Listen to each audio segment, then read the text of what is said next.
In 1550, at the age of 75, Michelangelo abandoned a statue of the Pietà, now located in the Cathedral Museum of Florence, and immediately began work on another Pietà, the last of his statues, known as the Rondanini Piet, and located here in the Sforza Castle of Milan. Consider that it was a sculpture that he would work on up until 6 days before he died, nearly at the age of 89. And the statue shows us a human side to the great artist, because Michelangelo continued to work on the sculpture until almost nothing was left.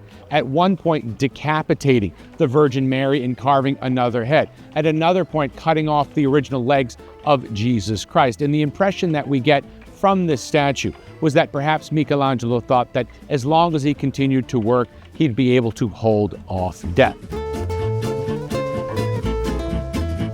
Well, clearly that was not the case, because eventually death would come for Michelangelo like it comes for all of us. But this frail statue sitting in this massive room in the Sforza Castle gives us a very different view of this immortal artist by the name of Michelangelo.